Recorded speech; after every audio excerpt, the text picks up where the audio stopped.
Good morning, ladies and gentlemen. Today's ECC conference represents the first time that the cruise industry has gathered together en masse in Europe since the loss of the Costa Concordia.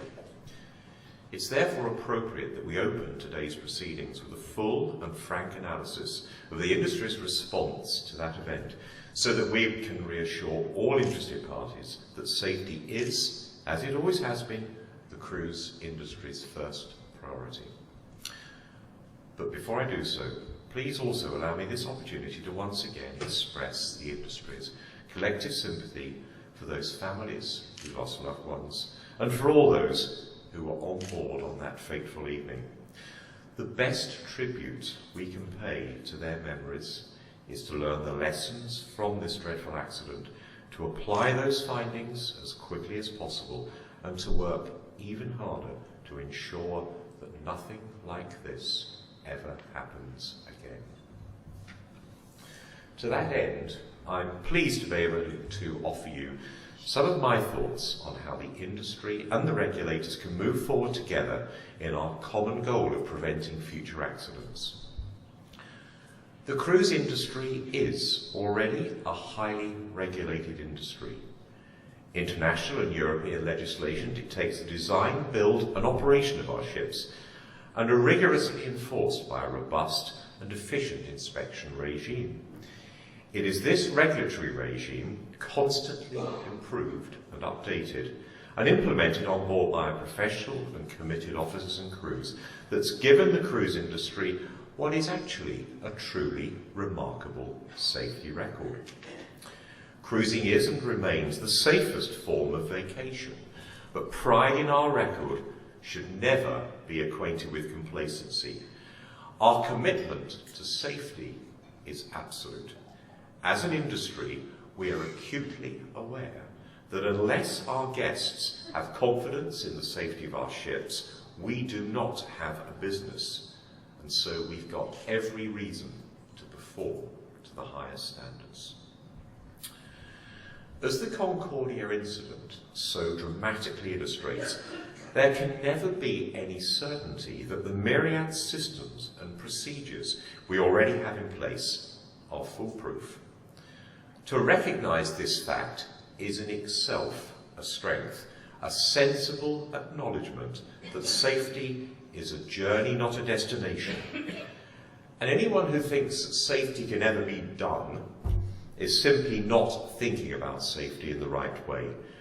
Our challenge as industry leaders is to ensure that this commitment to continuous improvement is adopted at all levels within and across the industry and becomes a fundamental element of each company's corporate identity. To a large degree, many cruise companies have for many years operated to standards that far exceed the minimum regulatory requirements.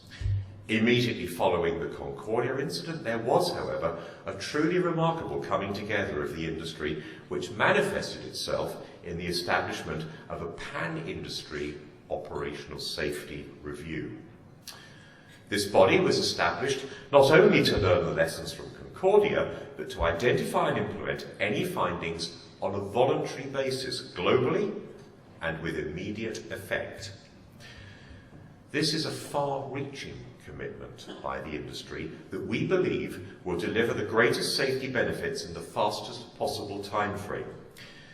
The operational safety review has been tightly structured to allow for open internal discussion by companies, the subsequent sharing and adoption of industry-wide policies, external verification by world-renowned independent experts, and full disclosure to all regulators to inform and guide the subsequent implementation of any necessary regulatory changes. This level of openness between highly competitive companies is unparalleled and is a clear statement of our commitment to improving safety standards immediately. It's my firm belief that the Operational Safety Review will not only continue to bring forward individual safety recommendations, but is the start of something much broader, a more fundamental assessment of how the cruise industry does safety. It may be that the eventual success of the operational safety review will be judged not by its immediate deliverables, but as the catalyst that enabled the best practice and safety cultures already in evidence at company level to become the standard for the cruise industry as a whole, raising the bar and sending a clear messages to our officers and crews, the regulators and our guests that collectively this industry is committed to improving our safety performance in the short, medium and long term. I believe that if we can deliver such an objective, we not only place ourselves firmly on the path to a genuine industry-wide safety culture, but we become better placed to intertwine our efforts with those of the European Commission's goal of relaunching their quality shipping campaign, as set out in its Maritime Policy 2009 to 2018. Furthermore, this approach fully reflects the measured and responsible stance towards possible future safety initiative adopted by both the Commission and European Parliament following the Concordia incident. The members of the European Cruise Council are very pleased that the European Commission recognises the social and economic importance of the cruise sector for Europe, its high standards and strong safety record, and the need to ensure that this continues to prosper. We believe that the European Parliament, European Commission and EU member states wish to encourage its development as part of a policy of reflecting a belief in the importance of tourism as a key element for Europe's recovery. To date, the European institutions have placed a good deal of trust in the European Cruise Council, perhaps as a result of our long record of cooperation with the European Union on safety projects such as SafeDoor and Goals, and they've eschewed a rush to judgment on the issue of safety.